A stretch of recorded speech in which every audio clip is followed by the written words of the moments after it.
Home crowd বেশি, তারপরেও বরিশালে অনেক দর্শক ছিল মাঠে, ম্যাচের আগে প্রেশারে ছিল কি? না আসলে ওইরকম প্রেশার লাগে না কখনো, যেহেতু হোম টিম একটু ক্রাউডের যে ব্যাপারটা ওইটা ওনারা অ্যাডভান্টেজ পাবে, বাট আমরা আমাদের খেলায় ফোকাস ছিলাম, বাট ওইরকমভাবে কোনো রকম লাগেনি। আপনাদেরও কম ফ্যান ছিল না, তো এটা আসলে ওইভাবে ম্যানেজ হয়ে গেছে। না আমার কাছে মনে হচ্ছে যে আমাদের ফ্যানই বেশি ছিল। বরিশালের ফ্যান বেশি কেন, কি মনে হয়? কারণ আমাদের টিমে দেখেন ছোট থেকে যাদের খেলা অনেকেই দেখছে যে আমাদের টিমে অনেক সিনিয়র প্লেয়ার আছে, তামিম ভাই, মুশফিক ভাই, রিয়াদ ভাই। সো আমার মনে হয় তাদের জন্য আমাদের টিমের এত ফ্যান। কয়দিন পর নিশ্চয়ই চাইবেন যে আপনার জন্য পুরো গ্যালারিতে দর্শকরা আসবেন। হ্যাঁ ইনশাল্লাহ। আজকে উইকেটে একটু চরিত্রটা একটু ভিন্ন রকম দেখিয়ে দিয়েছে, এটা একটু সাফার করছে। না উইকেট ভালো জায়গায় বল করলে সব উইকেটই একটু ডিফিকাল্ট থাকে। সো আমরা ট্রাই করছিলাম যে ভালো জায়গায়, লাস্ট যে ম্যাচটা খেলছি আমরা সেম উইকেটেই খেলছি।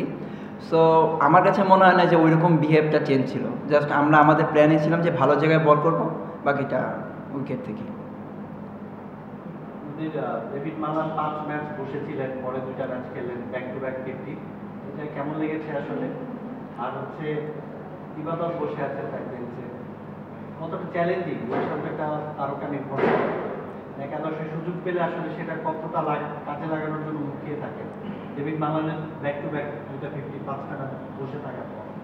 না উনি টি-20 নাম্বার 1 ব্যাটসম্যান ছিলেন। সো টি-20 যে আমাদের টিম কম্বিনেশন যেটা ছিল ওই অনুযায়ী অনেক কিছু চেঞ্জ হতে পারছে। সো টিম কম্বিনেশনের ফার্স্টের দিকে যেহেতু উনি প্ল্যানে ছিল না, সো ওনাকে ওইরকমভাবে বলে দেওয়া হয়েছে। সো উনি ওইরকমভাবে প্রিপেয়ার ছিল যে স্পষ্ট মেসেজ থাকে যা মানে যারা খেলবে যারা খেলবে না। সো আমার মনে হয় মেসেজটা ক্লিয়ার ছিল ওনার কাছে যে আমি কখন খেলবো। সো আর ওনারা বড় প্লেয়ার, সো ওনারা জানে কিভাবে পারফর্ম করতে হয়। তো আমার কাছে যেটা মনে হয়েছে যে উনি মেন্টালি রেডি ছিল যে একটা সুযোগ পেলে ইনশাল্লাহ কাজে লাগাবে। আর এবাদত ভাই যেটা বললেন, আসলে আমাদের টিম যেহেতু একটু অনেক বড় বড় তারকা, সো এইগুলো মাথায় নিয়ে জাস্ট খেলাটাকে এনজয় করতেছি, যে আমি সুযোগ পাই আমি সবসময় ট্রাই করি যে আমি যেন আমার 100% দিতে পারি। সো আমি যদি আমার 100% দিতে পারি ইনশাল্লাহ টিমের জন্য ভালো, আমার জন্য ভালো।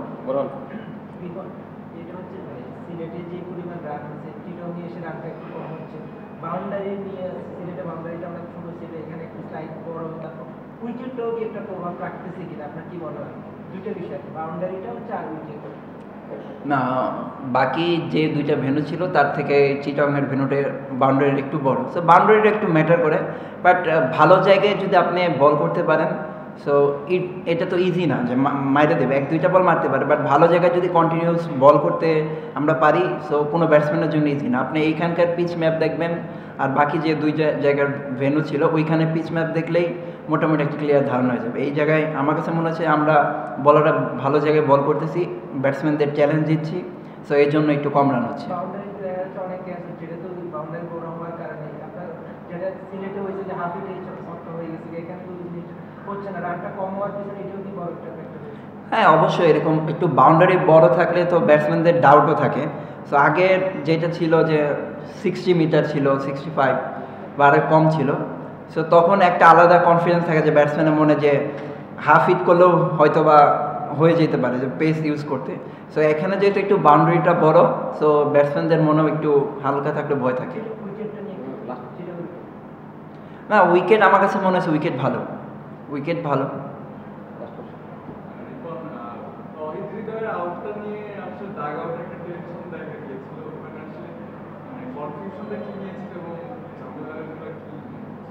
না ঝামেলা ওইরকম হয় না, জাস্ট আমরা আর কি যেটা রিপ্লেতে দেখছিলাম আমাদের কাছে মনে হয়েছিল বলটা নিচে পড়ছে, উনি যখন ক্যাচটা ধরছে বলটা নিচে পড়ছে। সো আমরা ভাবছিলাম যে এটা নট আউট হবে।